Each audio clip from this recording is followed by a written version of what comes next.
Unit 4 is all about different identities for sine, cosine, and tangent. So we're going to be specifically looking at sine, cosine, and tangent. Today we're going to be focusing on the sum and difference identities. And what it is formulas that can be used to evaluate the sine of the sum of two angles or the difference of two angles. When we look at the angles, we're going to be using alpha and beta.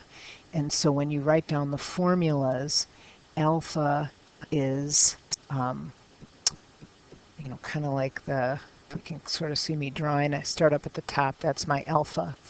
Beta is a B sort of looking thing, start down at the bottom and do that B, alpha and beta. And you could use X and Y there as well, A and B there as well. It doesn't really matter. I'm just using alpha and beta, and there'll be some times when we use the formula with different variables in there. But alpha and beta is what I'm using right now. And so the sum of two angles, and I'm taking the sine of the sum, it's the sine alpha cosine beta plus cosine alpha sine beta. The difference, sine alpha cosine beta minus cosine alpha sine beta. When it comes to cosine, the formulas are obviously a little different function. Cosine alpha plus beta is cosine alpha cosine beta. I did not make a mistake. It's minus sine alpha sine beta. And then cosine difference is alpha minus beta equals cosine alpha cosine beta plus sine alpha sine beta. And then lastly, we have the tangent sum and tangent different. Tangent alpha plus beta is tangent alpha plus beta plus tangent beta, all over 1 minus tangent alpha tangent beta. And the difference is tangent alpha minus tangent beta over 1 plus tangent alpha tangent beta. So what we're going to start with is recognizing which of the identities are being used, and then we're going to work our way through and kind of manipulate the problems a little bit. At first, we're going to work from the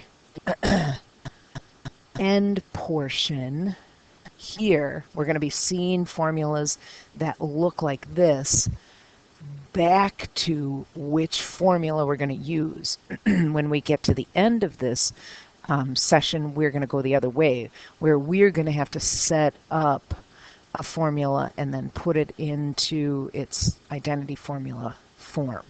All right, so let's just jump in, and you can see, pause it if you need to get more time to get these down. But then when you have all your identities down, let's move on down, and I'll tell you what I'm looking at here. So my goal to start with is I just want to recognize what formula is being used, and then I want to put it into its simplest identity form. And so if I look at this, these are parentheses around the angles. I could rewrite it like that. So I could call this negative 6 theta as my alpha and negative 4 theta as my beta. And if I look at the bottom, I see alpha again and I see beta again. And I need to figure out which of the 6 identities I'm looking at. And this one is somewhat obvious in that it must be one of the two tangent identities, because here are my tangent identities. They're the ones that use tangent. So it would be the tangent identity. So I have a tangent identity here. And which one is it? Is it the sum or difference? And that we can determine by the signs that we're using and where. So on the top it's plus, on the bottom it's 1 minus. If I look closely, I see that the tangent sum uses plus on the top and minus on the bottom. So what I'm going to do is take the alpha and the beta that I found and then rewrite it in this form. So this is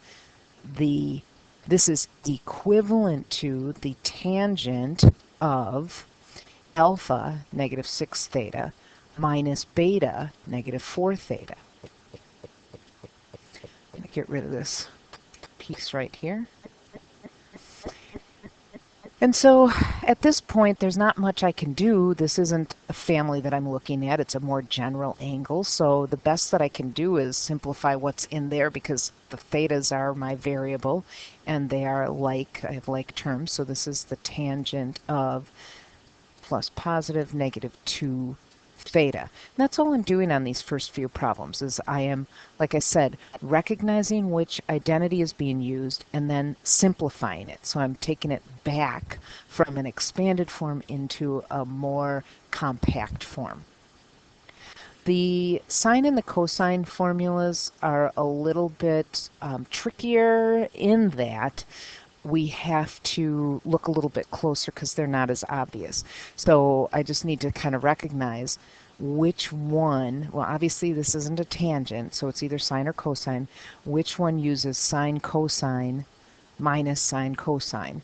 And so if I look back up here, it's well, sine cosine plus, so it's not that one. Then I go down to the next one, sine cosine minus cosine sine. Oh, kind of close. Okay, so that is, oh, that's exactly, yep, minus cosine sine. So this is equivalent to the sine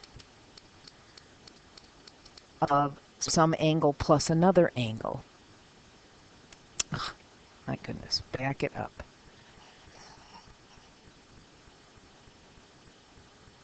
It is sine cosine minus cosine sine. So it's equivalent to the sine minus another angle. So now I have to figure out what my angles are, and I can pick those after what's following the cosine and the sine. So it goes alpha, beta, alpha, beta. So clearly my alpha is 3 theta, and my beta is theta.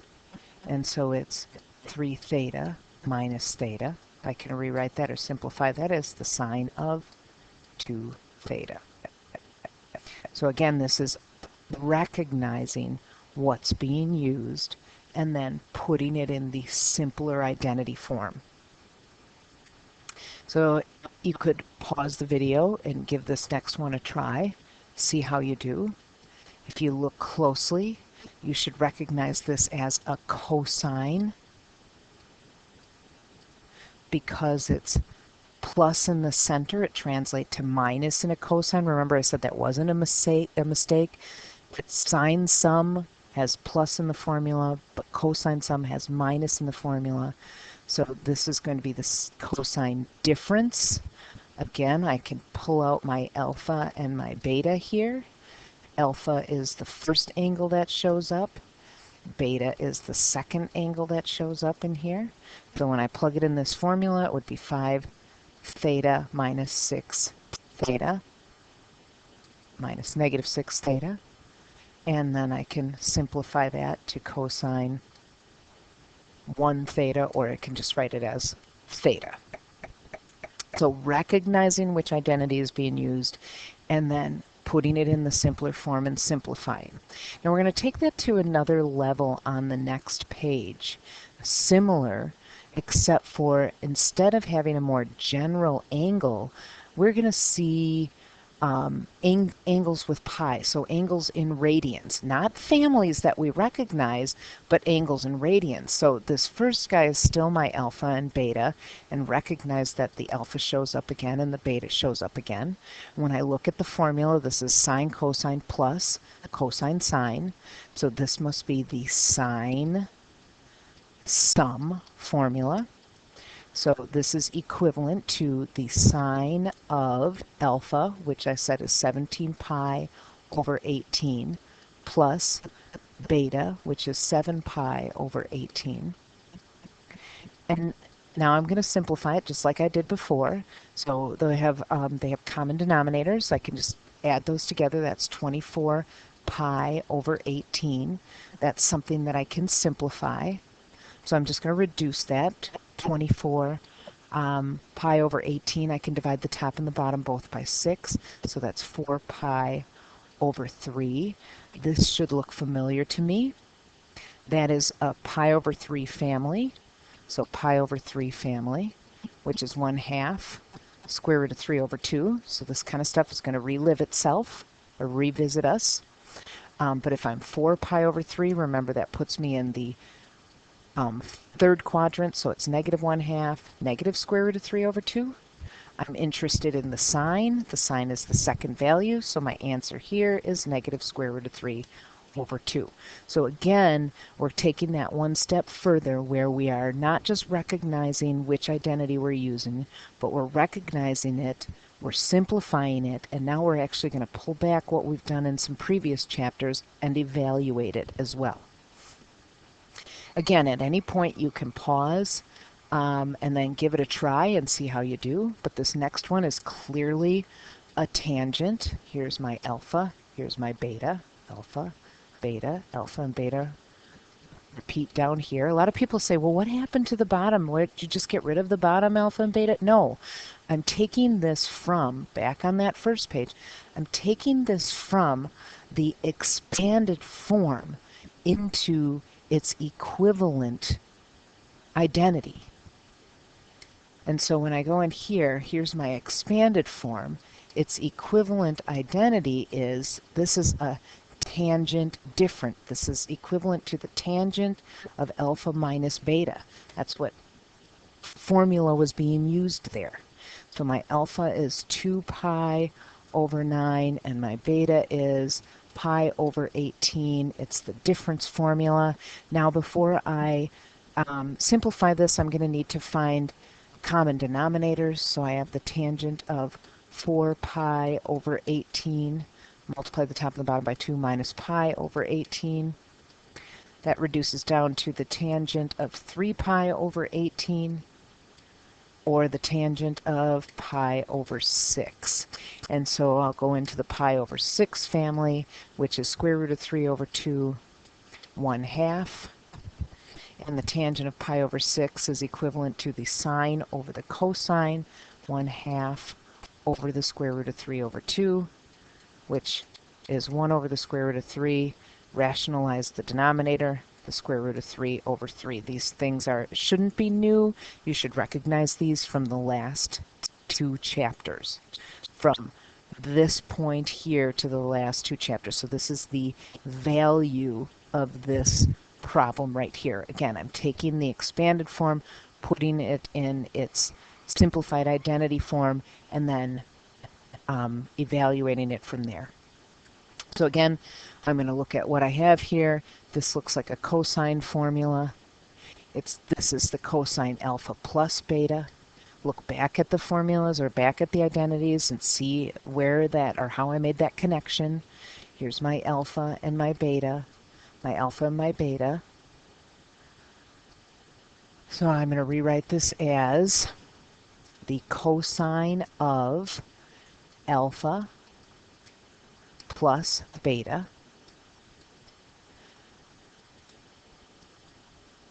and I'm going to simplify. This is the cosine of 20 pi over 18 plus 7 pi over 18. We have the cosine of 27 pi over 18, which is the cosine of reduce, divide the top and the bottom by 9. I get 3 pi over 2. And again, I recognize where that is down here. That's 0, -1. I'm looking for the cosine position. So this final answer here is 0. All right. So part of our job, again, is recognizing which formula we're using and then simplifying it back. But now we're going to take it in the other direction. I need to evaluate this sine of 5 pi over 12. Now that doesn't look anything like problems 4, 5, or 6. Nothing like them. My job is going to be to expand this out. So again, I'm doing it in the opposite direction, and I'm doing that so that I can actually evaluate this particular non-family angle. And to do so, I'm going to need to make some little connections here. And so we're still going to be using our families, our pi over 3, pi over 4, and pi over 6 family. But what I'm going to do is I'm going to rewrite these over 12 so that I have a common denominator for all of them, so that I can combine them together. So multiply the top and the bottom by 4, I get 4 pi over 12. These are equivalent to each other. Pi over 3 is equal to 4 pi over 12. It's just a different form. with the denominator of 12. Multiply the top and the bottom by 3, I get 3 pi over 12. Top and the bottom by 2, I get 2 pi over 12. Now, why am I doing that? Because now I can go back to this problem and I can rewrite 5 pi over 12, 5 pi over 12, using a combination of two of these. So it should be fairly clear that if I do 3 pi over 12 plus 2 pi over 12, I can add those together to get 5 pi over 12. So I can break 5 pi over 12 into 3 pi over 12 plus 2 pi over 12. Once I'm here, now I'm going to actually use that identity in the other direction where I'm going to expand this and evaluate. And when I'm doing this, this should look somewhat familiar too from a previous chapter. Before I do that, I want to simplify these back down because I like to see them in their simplest form. This is pi over 4 plus pi over 6. Now I'm going to go through and use that sign formula. Now, I'm not doing anything fancy. I'm just taking this and expanding it. The sign identity, the sign sum identity says it is the sine of alpha, well, pi over 4 is in my alpha position, the cosine of beta, plus the cosine of alpha, the sine of beta. And now these are things that I can evaluate. What is the sine of pi over 4? It's the square root of 2 over 2. What's the cosine of pi over 6? Well, that's the square root of 3 over 2. What's the cosine of pi over 4? Square root of 2 over 2. Sine of pi over 6, 1/2. Now I'm just going to take a few moments and do some math, clean this up a little bit. This is equal to the square root of 6 over 4 plus the square root of 2 over 4, which I can combine to the square root of 6 plus the square root of 2 over 4. There's my final simplified answer.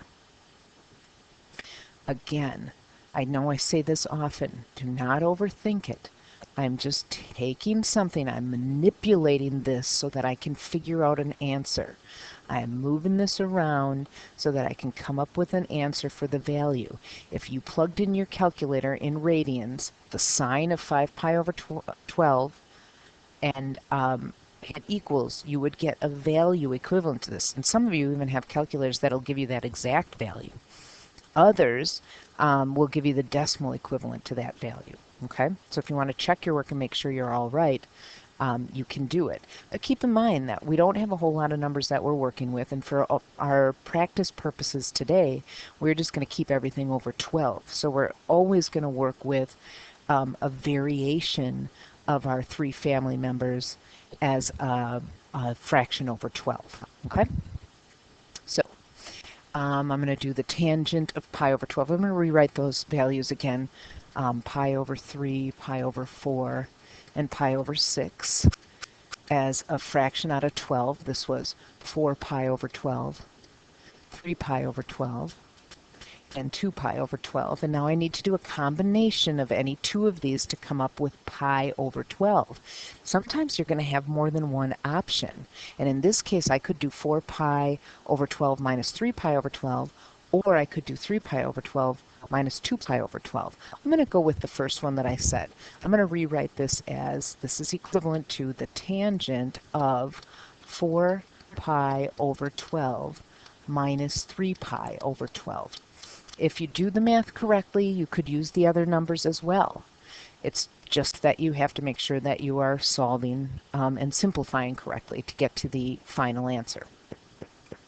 So this is the tangent difference. Here is my alpha, 4 pi over 12, and my beta. Remember, I like to simplify this down into our original pi over 3 minus pi over 4, the ones that I'm familiar with. And now I will expand it. So that's the tangent of alpha, which is pi over 3, minus the tangent of beta, which is pi over 4, over 1 plus tangent alpha times tangent beta. And now I can evaluate those things. So Pi over 3, remember, is 1/2 square root of 3 over 2. And so the tangent of pi over 3 is square root of 3 over 2 over 1/2, which the 2's cancel out, so it's the square root of 3. So I can replace this value with the square root of 3. Tangent of pi over 4. Keep in mind, again, pi over 4 is square root of 2 over 2, square root of 2 over 2. The tangent of pi over 4 is equals square root of 2 over 2 over the square root of 2 over 2, which is 1. Same thing on top and on the bottom.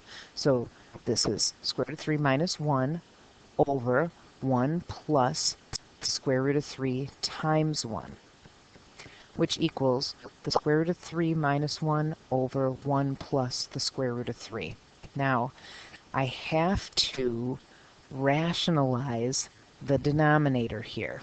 So I'm going to erase this and give myself some room over here, because I'm going to bring up an Algebra 2 concept, which is the conjugate. So this was the square root of 3 down here, and then 3 minus 1. So I'm going to rewrite this up here.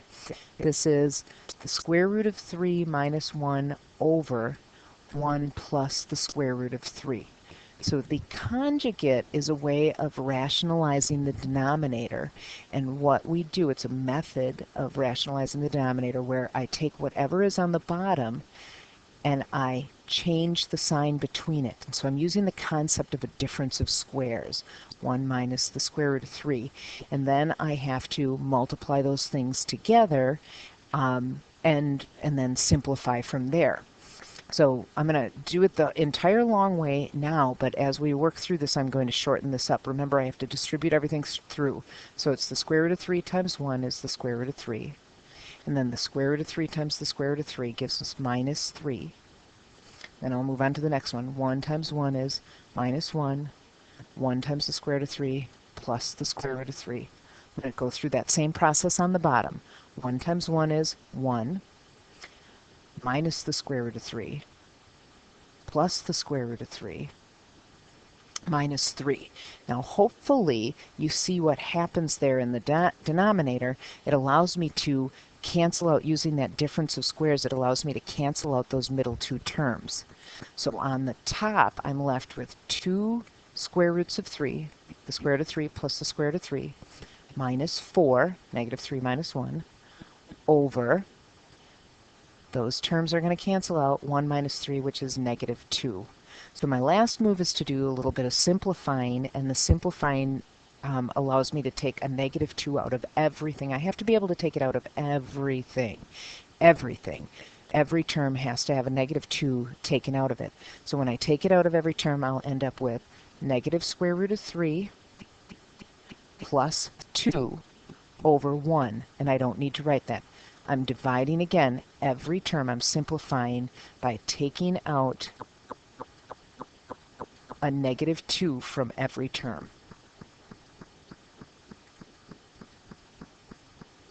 And so here's my simplified answer. You could also write this as 2 minus the square root of 3 if you wanted to flip that order. All right, so in problem number 9, we're going to have to do some different kinds of manipulating because I have the cosine of negative 7 pi over 12. The cosine of negative 7 pi over 12. Now, try as I might, I can't add or subtract 4 pi over 3 or 4 pi over 12 and 3 pi over 12 and get negative 7. I can get positive 7, but I can't get negative 7. So what I'm going to do is I'm going to again, be a manipulator. Use these values a little bit differently so that they can work or suit my needs at the time, okay? So if I make it negative 4 pi over 12 minus 3 pi over 12, that should get me the negative 7 pi over 12 that I want here. Now the only problem is I'm going to have to remember that this front guy is negative. That means my angle moves backwards, which means my angle is going to fall in a different quadrant, not in my first quadrant. So this is the cosine of negative pi over 3 minus positive pi over 4. So I'm doing a cosine difference. That means my alpha is negative pi over 3 and my beta is pi over 4. I'm doing a cosine difference. The alpha is negative, the beta is positive. The sign between them is minus. And so when I expand this, I have the cosine of alpha times the cosine of beta plus, remember how cosine works, that sign is the opposite, the sine of alpha and the sine of beta.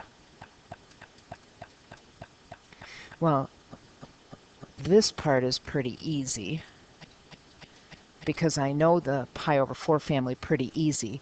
But the first portion where the cosine of negative pi over 3 comes into play, keep in mind that the pi over 3 family is the 1/2 square root of 3 over 2. However, if I move backwards pi over 3, that puts me in the fourth quadrant, which makes my cosine positive, but my sine negative. So I've moved to a new quadrant just by putting that minus in front of here that I needed in order to get the negative 7 pi over 12. So now when I find my cosine, that's 1/2 plus, when I use my sine, that's negative square root of 3 over 2. And now when I simplify, I get the square root of 2 over 4 minus, because that would be plus a negative, the square root of 6 over 4. Or I'd write that as the square root of 2 minus the square root of 6 all over 4. As you work through these, you should start to recognize very similar answers. You're not going to get too many variations from the ones that we have because we're sticking with the pi over 12 family.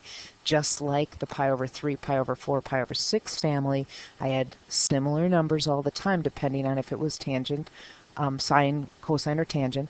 I'm going to have the same thing with the pi over 12 family, similar answers depending on if it's sine, cosine, or tangent.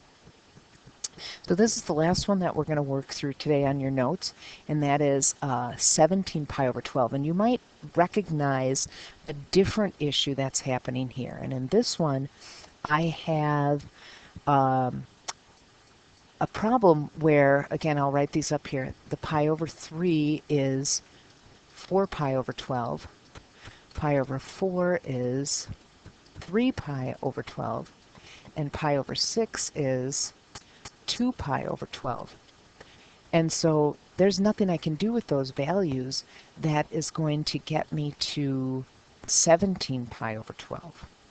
So what I want to do is I want to move my angles into a different quadrant. So I could use, instead of pi over 3, I could use the second quadrant, 2 pi over 3, and second quadrant, 3 pi over 4, and second quadrant, 5 pi over 6.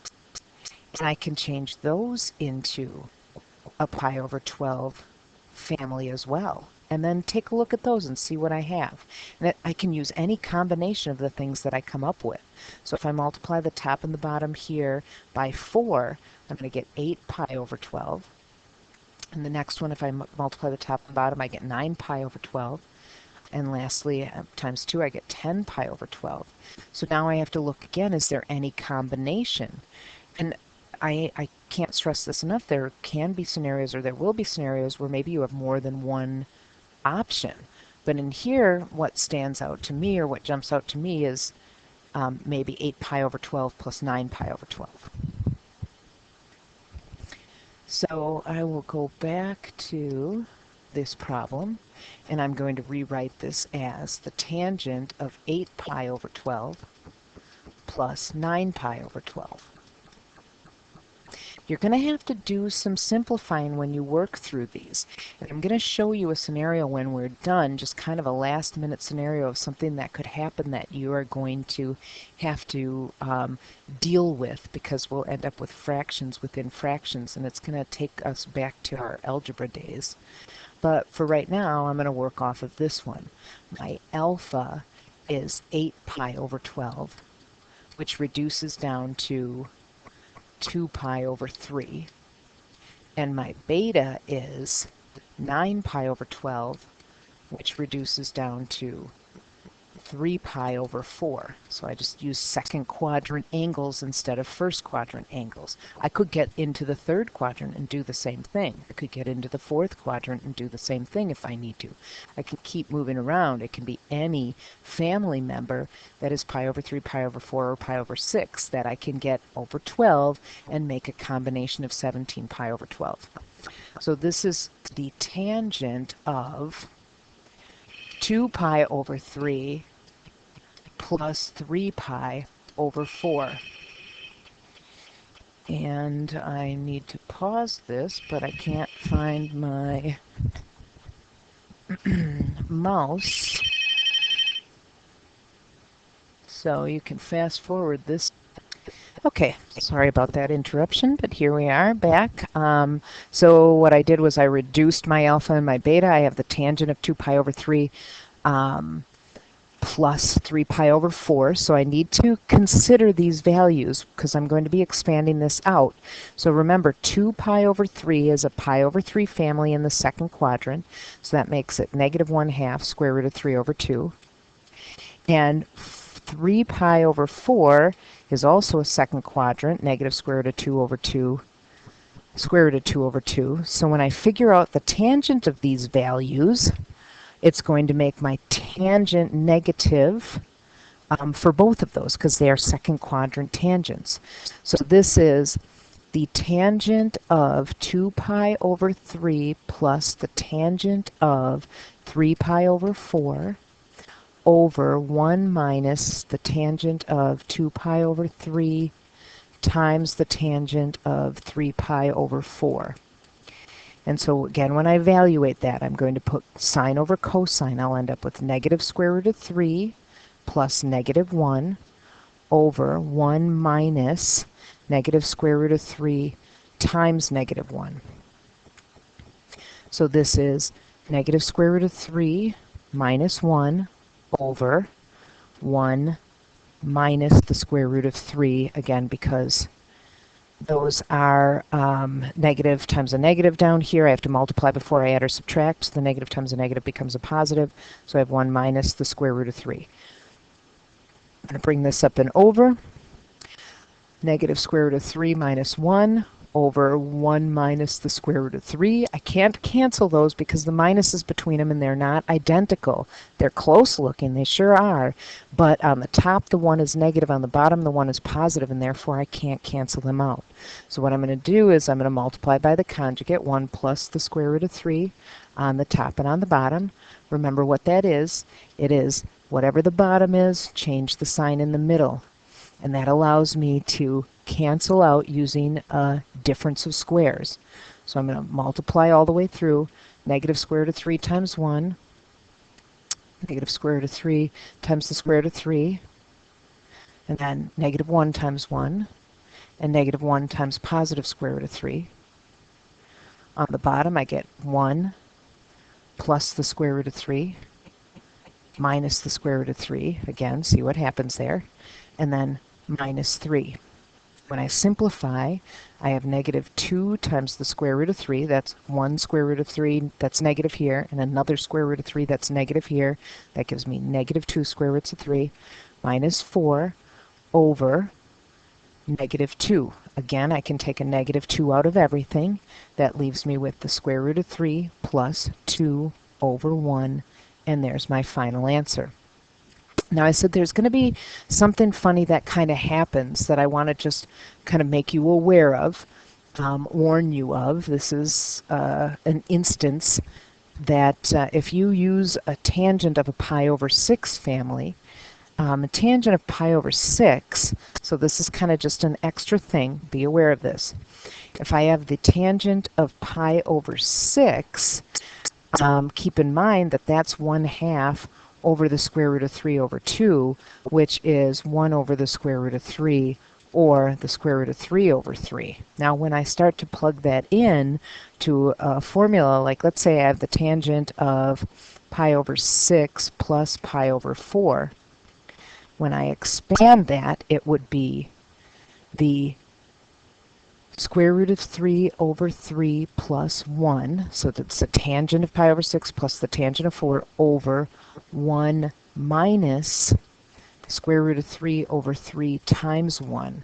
Now you might recognize that this is going to get a little bit ugly here. So this is the square root of 3 over 3 plus 1 over 1 minus the square root of 3 over 3. So how do I get rid of that, or how do I clean that up? Well, the easiest way to start cleaning that up is to multiply the top and the bottom by that common denominator, that 3. That'll wipe out that denominator. When I do that, I'm going to end up with the square root of 3 plus 3 over 3 minus the square root of 3. So I multiply it by each part, and then that's a quick way to get rid of that denominator. And now I can apply my conjugate. Now I'm not going to go through doing the conjugate again. So it would just be multiplying through and simplifying, taking out what you can. I just want you to be aware that if you do the tangent of pi over 6, you're going to end up with that sort of ugly fraction that you have to deal with.